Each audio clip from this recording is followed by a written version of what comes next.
back to another episode of the Surfcast Podcast. And we're going to do something a little special today because if you were following along every week like you should be, you'll remember in the Lessons from the Logbook episode that we kind of closed it out saying that perhaps we should put some positivity out into the universe, talk about something good, get some good catches coming along. So we're going to not so much tell tips or break down some how-to stuff, but something we might try to do from time to time, reminisce to a degree about some timely experiences in the surf that, memorable ones. And this one that I'm going to get to in a minute is, one of the things when the fall run is upon us, which, this episode's coming out September, is hard up. The fall run is upon us in some parts of the Striper Coast. Some of you, it's just getting going. Some of you, it's right on the cusp of starting. So, the timing is there for sure. But hopefully we will put those good vibes out there. And if nothing else, maybe they get you all jazzed up enough to go hit the surf tonight if you haven't already made plans to. That's right. Yeah, that's right.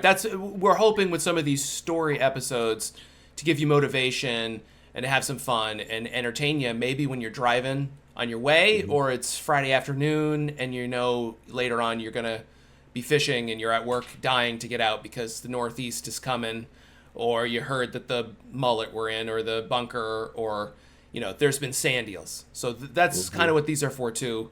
So for me, for the fall run, regardless of how the mullet end up going, whether it's a good mullet run, a bad mullet run, or a non-existent mullet run, like it's been a lot of years, when I start thinking fall, when I start smelling those fall smells, the leaves, the cooler air, I can't help but think mullet in the surf. And the very first memory that comes up is this story that I'm going to tell you. I won't get any more specific location-wise than saying South County, Rhode Island, because hell, it was 20 plus years ago. It doesn't matter if it was yesterday. But I started out early afternoon. It was in this early September range. And we'd had some mullet. They were around a little bit. So once I start seeing them, or I have that idea that they're going to be around, the conditions are right, we get that nice southwest pushing into the beaches. You got the outgoing tide. They just start to, it charges them up, it charges me up. So I went to one of my first mullet spots, and lo and behold, literally walk through the dune, look out, and there's not a crazy melee action, but there's signs. There's V-wakes, there's some birds diving, there's people, and there's not just people hanging out. I remember seeing, guys with bent rods. So got in on a little bit of a mullet bite, but it was like the tail end of whatever that activity was. I got a couple of fish. I specifically remember losing a brand new stubby needlefish that I had got from Andy Tobias, good friend of mine from years back, used to fish with him all the time, and he gave me this brand new wooden stubby, and I was hammering on it until a bluefish grabbed it. And that thing swam off with the bluefish, and that might have been when I called it for that spot because I was a little ticked off. But knowing the mullet were around, I started, my mindset was, all right, the rest of this day, into the dark, I'm going to mullet spot hop here. So I jumped to my next mullet spot. And as I was walking to it, I could hear the activity already. I could hear people before I could see them. I could see birds. I could hear waves crashing. It was one of those, like, you're walking and you start going faster to the point where, I was probably in a fast walk, slow run in waders and corkers and the gear and getting to it. And again, I remember cresting over a wall, looking down, and it was just white water from the waves, from the fish, mullet in the rocks, bent rods every which way. And from first cast until I decided to finally walk away from it, there was fish, there were stripers. Nothing giant, up to teens, but they were just everywhere. And I remember I'd be hooked up and I'd look down, and it was these, if you could take those photos with your brain, and just there were so many amazing shots that I took in my head, and I can still see right now as I'm telling this. I can envision looking right at times, looking left. Some of the guys that I was fishing with at the time, a couple of people that have now since passed on that were there, and just these amazing memories of that insane mullet bite that we had that afternoon and evening. And at some point, I left it. I don't know why. It might have been me in that time frame wanting to bounce spot to spot, but I was, getting in that grass is always greener. Let's move on to the next mullet spot. So I did, geared up, got ready, start walking, and the next spot was a long stretch of beach. But when the mullet are on the run, this beach always produces for me. And again, as I can picture it right now, looking out, it was in that last hour before sunset, so the sun's starting to come down, those colors are starting to change, you got the fall smell, and I can see the V-wakes, the mullet, in the first 10 feet from the sand. And I'm like, this is insane that there's more of these things. These are the memories that when I think mullet, I want this to happen again, and it doesn't. And I followed with a couple of my buddies that night for the entire stretch of the beach. We were hopping along with these couple of pods of mullet. We'd get some bass. We'd stay on them, and then the bait would move along as we were, landing our fish and taking photos and just taking in every bit of the experience. And the sun is continuing to drop, and it's getting darker, and I'm looking to where we're going and thinking this is just going to be the most epic night. Mullet-fueled blitz action as the sun sets, and this is again, I'm going to write a book about this experience that I had, and we're hitting fish and stopping, just letting it continue because we've gotten into so many fish, taking a break, having a snack and a drink of water, and then catching up to it again, continually working my way along, seeing that end location of where it's going to fully explode there. And to make a long story short, when we got there, it completely died out and ended. and we never found the mullet again for the rest of the night. But that's all. I mean, that's fall fishing. That it can be so good, it can be so bad, but it can go in the blink of an eye at times. I mean, where you're on the fish and everything is perfect, and you just want to have this continue for the rest of your life.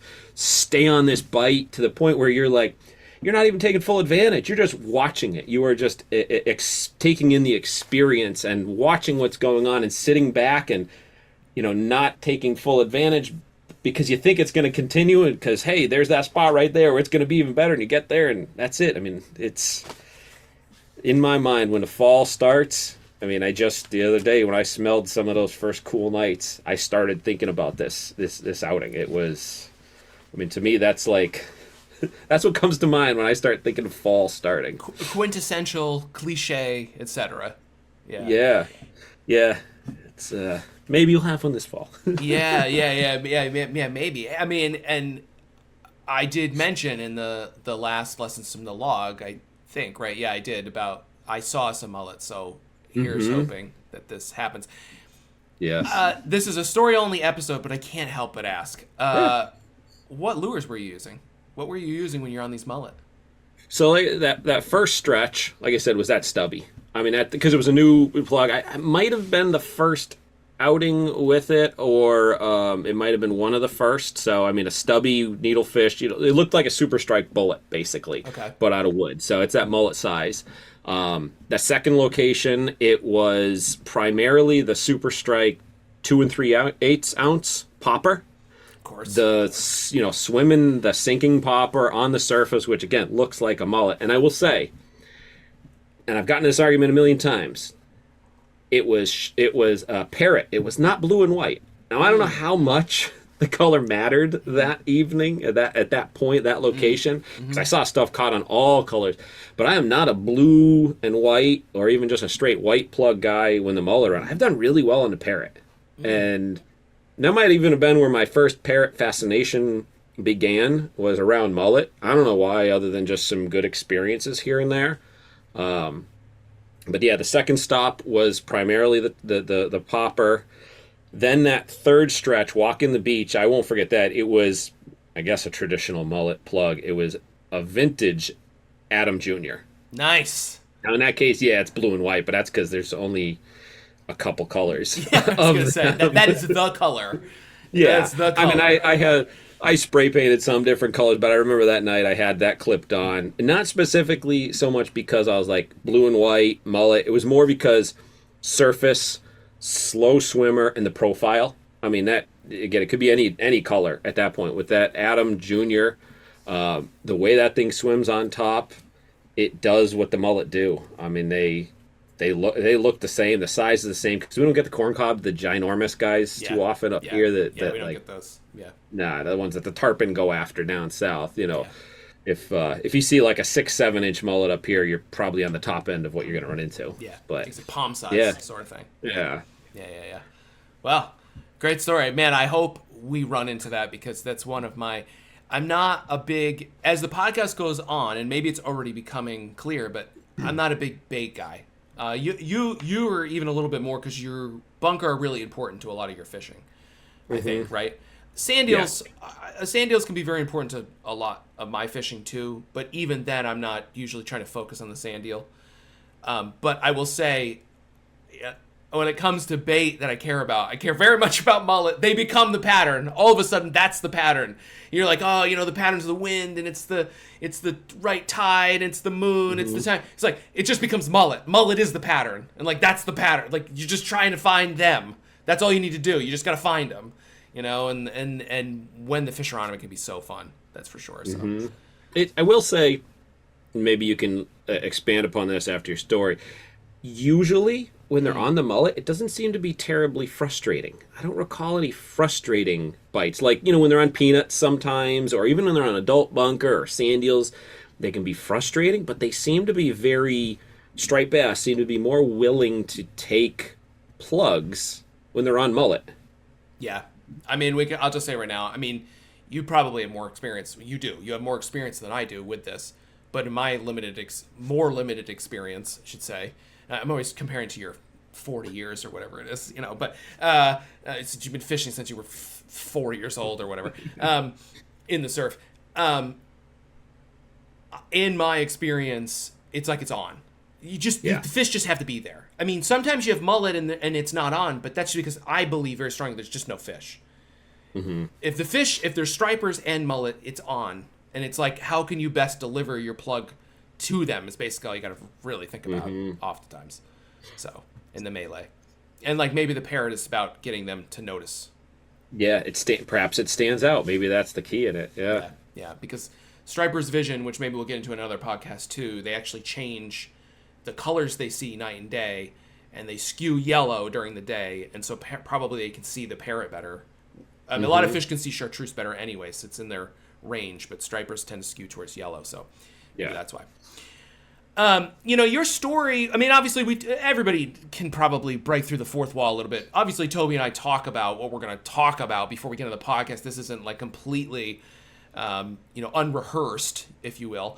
Although sometimes I'm not going to talk to you about it because I want to just pop it at you on the actual podcast. Like the last Lessons of the Log, I didn't tell him about the dogfish stuff too much. I wanted to talk to him about it. Mm-hmm. So we were talking about this, and I said, well, your story is actually a perfect lead into my story. Because for me, one of the things I love so much about the fall is the ability to do what I call a fall run, which I know that's such a unique name, and where could I possibly have come up with that? I know, it's wild, right? You're so creative. You should write a book. I know. I mean, it's amazing, right? I'm going to do a fall run during the fall run. But what I mean by that is it's something very common all up and down the coast, from Maine to Florida, really, but, Maine to New Jersey for stripers, where in the fall when the nights are longer, because again, remember, by the end of August, we're like, we're at the beginning of May, and so we're working backwards. It's like that's the amount of daylight we have. So once you get into September and October, you get these really long nights. And what that affords you is you can fish through entire tides. So now you can line up a whole bunch of spots and jump from spot to spot to spot, and you're not just chasing reports. You're not just trying to find fish blitzing on bait, but you're fishing a bunch of patterns. And that's much harder to do, and I just don't do it as much in the spring because I don't necessarily think that spot hopping like that is your best bet in catching a 40-pound bass. But in the fall, sometimes I fish with my heart a lot more than my brain. it's time to stop worrying about saving yourself or focusing on this. And it's like, I'm going to fish my ass off. And so I do these fall runs, which, I'll line up 3, 4, 5, maybe 6 spots on the outside, and I'll fish them all along. And when we were preparing for this and we were thinking about it, for some reason, this night popped in my head. It's a fantastic night of fishing, and that's part of the reason. But it also just typifies the idea of doing a fall run, which I do every fall, no matter what, multiple times, usually a dozen times or more throughout the fall, starting usually late August and continuing into November, usually deep into November. And on this particular night, I don't know why it stands out in my mind, besides, it's, spoiler alert, it ends with a 40. I mean, that's a pretty big reason for it to stand out in my mind. But I've had other nights where I've had a lot more 30s, and I've had, more teens and stuff, but for some reason this night stands out. So it was a night where I left, it was daylight, and I got to my fishing spot just about when it was getting dark. I don't like to fish during the day. I was thinking, listening to your story and talking about all the mayhem and the beauty of everything that's happening, that beautiful violence of everything that's happening during the day. Got a little jealous because I don't generally do that. But I got to the first spot, and I lined up the first spot because I wanted to just put some fish on the board. And I really considered spot 1, to be bonus. So on this particular night, and I remember it very vividly because of what ends up happening, again, it's getting a little bit of a spoiler, but the night started off really calm, and it was kind of humid, and it was very, very still, and there was a little bit of a wind. I'm not going to tell you what direction, but there's a little bit of a wind, but it was very still. But there was going to be a front come through. They weren't sure exactly when, and there was the predictions, but the resolution, they don't usually get that well, so I wasn't too worried about that. But I knew it was going to happen sometime in the night. So stopped at the first spot, sand eels, lots of sand eels. I knew they were there. It's those nights where it's just like jewels, like a bedazzling of jewels, where it's just flickering of sand eels everywhere as you step on the water. And they're just everywhere. And this place, it's pretty shallow, and they're just everywhere. And there's just these faint pops every once in a while. So the fish are there, and I'm into fish right away. And they're schoolies. They're schoolies to maybe low 30 inches at the outside. And I'm like, it doesn't matter that they're small fish because I'm doing a fall run, and these fish don't even count. This isn't even my night. This is just me adding to my tally. So it doesn't even matter. I don't have to feel guilty about staying. I should go. I should fish something bigger. I'm just going to fish these. And so I was using teasers that night. I was using sluggos and swimmers, like bombers. And I racked up, 20 fish, and it was probably even more than that, actually. I probably should have looked at my log, actually, but it was roughly 20 fish, I remember. And it was super fun, and it's so chill. I'm using a 9-foot rod, and I'm going, this is amazing. This is a fall run because this is just the beginning. I'm not here for 2 hours, and I got to do this, and la la la la, and I got to focus on putting on the bigger thing and whatever. It's this is the majesty of the fall. So then I'm like, all right, my time runs out at that spot, which the bite didn't. I left them biting, and I went to the next spot. The next spot requires a longer walk. Again, it was kind of humid. I remember getting out to spot. It was so hot, drenched in sweat. Now I've switched to fishing bucktails. So I'm still my waders, but I'm fishing bucktails. And the fishing at that spot was actually bad. I only picked up 2 or 3 or something small, low teens, 12-pound fish, 13-pound fish, and then 1 bluefish. That was actually pretty big, but I've caught 40-inch bluefish at this spot, so when you catch a 10-pounder, it doesn't really feel as significant when you've caught, high 18, 19-pound bluefish.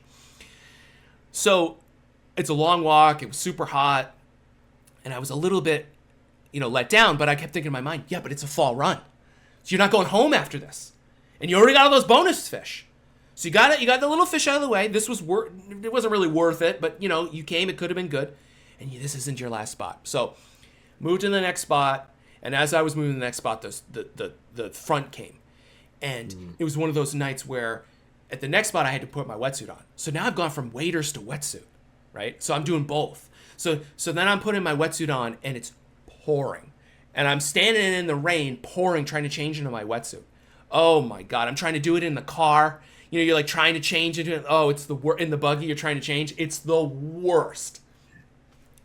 And I have this vivid memory, and I mean, and it just dropped 15 degrees. It's one of those situations. And I remember for some reason so vividly, because it's the last time I think I listened to the artist and the song, but I'm sitting in the car, the car's rocking, I'm in my woods, I'm drenched, I haven't even fished yet, and Marilyn Manson's Beautiful People is playing on satellite radio, and it's like this vivid memory of mine as I'm watching the radar line, and like, and you know, I mean, it's getting me so charged up, I'm soaked, and I'm like, this is the fall run, like this is the fall run. Mm-hmm. So I'm waiting for the front to go by. It's lightning and stuff, and I'm waiting. And then eventually I do the thing that I think that a lot of us do. It's like, I probably shouldn't have gone yet, but it's like, it's going away, and it's probably just far enough away. I get out. The night feels totally different now, right? It's switched from like late summer, it's fall. So I get down to the water. Now the water's all riled up at this spot. Mm-hmm. It's not huge, but it's all riled up. I'm into fish immediately, right away. Bucktails. Right away, boom, I'm gonna fish. Again, not big fish. They're what you were talking about, what I'm talking about. These are teen fish. I think I probably maxed out in the high teens. Super fun, you know, whatever. That bite starts to tail off. I actually lose the tide at that spot, so I ran out of the pattern. Because that's the other thing I want to, this is a lesson, actually, not just part of the story, but I'm not just running around looking for fish randomly casting. I have these spots lined up based on tidal, and there was a wind element to this, and etc. So now, any other night, any other time of the season, I would go home. Because it's like, I don't know what time it is. It's just at least 3 a.m. It's like 4 a.m. probably. And I'm like, no, because this is the fall. This is the fall. So I go to the last spot. I get to the last spot. And it's slow at first. And then I actually picked up 2 fish. I didn't have a boat at the time, so I don't know. But one of them certainly was right around 30 pounds. And the other one was probably in the mid-20s. And I was like, oh my God, game on. Like, this is it. This is going to be the topper, right? I've been working my way up to this. And it actually died off. It died off, and I picked up, I remember vividly, I picked up like 3 30-inch fish in a row, and I was like, damn it. And I had a bluefish, another big bluefish during the night. And any other time of year, I would have been like, all right, that's it. It's enough. I got to go home. But I was like, the fall is now. It's gonna be winter soon. You're gonna be sad, and everything felt right. I could feel everything in my bones about the fall and the humidity level now and the temperature, and you know, my face is a little bit raw now from wind, and my hands are like prunes, and they're, you know, from the whole night, and it's only been one night, and I remember thinking, no, you gotta stay. I don't like to stay until fall's done because I don't like to be seen, so I don't even like to do that. But I stayed, and again, this is where the story becomes really special, because then, as I'm fishing, I've been fishing darters a lot and bucktails, and I'm like, you know what? It's starting to get a little bit lighter. I'm just going to totally mix it up. I haven't tried it, and I put on a Mike's Custom Pikey. Not a Pikey. Mm-hmm. And it was back when you could get his plug so easily. I just want to throw it out there. Like, you didn't have to do it. You have to do it now. You could, like, look on his website, see what he had, think about it for 2 or 3 weeks, and then get him again. You know, like, it was a while ago. So anyways. And I threw it for a little while, and it was just getting sort of light where I could see it. And I'll never forget. I can picture this more than I can picture the fish. I'm retrieving it, and it's wagging its tail on the surface, and all of a sudden a portal just opens in the water, and it's gone. And it was like, wham! And then just this fish goes mental. Spraying water everywhere. Took a short run, didn't run very far, and then it was just a tug of war, and it was really close. It was only like 5 or 6 rod lengths off my tip, so it was pretty close. And I remember laughing and just beaming, and I hadn't even landed it yet. And I was just like, this is the fall run. Like, this is fall. Mm-hmm. And I got the fish in, and again, I didn't have a boga, but this fish was deep, deep, deep in the 40 inches range, like way up near 50. And it was big, it was fat, it was thick, it was one of those beautiful, healthy girls that's heading home, you know, back for the winter. Mm-hmm. And I remember being like, I don't even know if I want to take another cast. And I looked at the fish, I didn't want to let it go. I was one of those ones, I'm like holding it in the water, like admiring it. I'm like, I really don't want to let it go because this is probably going to be the 40, maybe. You know, maybe I'll get another one, you know, but might be the 40 for the fall. So I let the fish go. I mean, you know, their tails are huge, it's beautiful fish. Let it go, and I like get myself all, you know, I'm fist pumping, I'm psyched. It's, you know, it's freezing cold, the sky's getting light, and I'm like, oh man, should I just leave? And as I saw a light coming in the distance, I think was an angler. And I said, perfect, that's it. So I ended up leaving right then and getting out of there. And I remember I had to stop at Dunkin' on the way home because I was dying because I had fished so long. But I remember sitting in the drive-thru with all the people who were going to work thinking, if they only knew what I experienced tonight. And this is the thing that us surfcasters have that's so special. We have this passion and this thing that we care so much about. And there's so many people in this world who don't have anything. And, you can have something else. You could have guitar. You could have monster trucks. You could have skateboarding. We have surfcasting. And I'm sitting there in the line in Dunkin'. I remember this so vividly. As vividly as the portal opening with the pike. Thinking, that was special. And I hope it happens every fall. And I've had falls where that's happened, similar. But for some reason, the Dunkin' line at the end was really like this topper. And it's so amazing because it's like it feels like a week ago that I had those schoolies on the sand eels, right? That was the same night. Yeah. So that's a fall run for me. And if you want to get jazzed up for the fall, listen to that story and think about what that feels like from beginning to end. And that's what gets me super excited for the fall run for sure. I just have one quick question to finish that story off. Yes. When you were in the line. Yep. At Dunkin', Yep. Were you still in the wetsuit? No, I wasn't. No, I wasn't. No, I've done the 7-Eleven thing where I've gone into the gas station and stuff in my wetsuits, but I don't think I've done that. I don't think I've done that. I was wondering what the looks might have been because I've had a couple of those where you either walk into 7-Eleven or whatever, or you're in the drive-thru and you're still in your suit and they're just serving their first couple of customers and you're looking at, and it's always an awkward moment. So I was wondering that. No, all my windows are all fogged up because there's so much water in the vehicle and like all my stuff is so soaked and. I got it, but the air coming in is really cold now. It's colder now than it was, in the middle of the night. That's a great memory. That's a good fall run example. Here's to more of those in the coming weeks.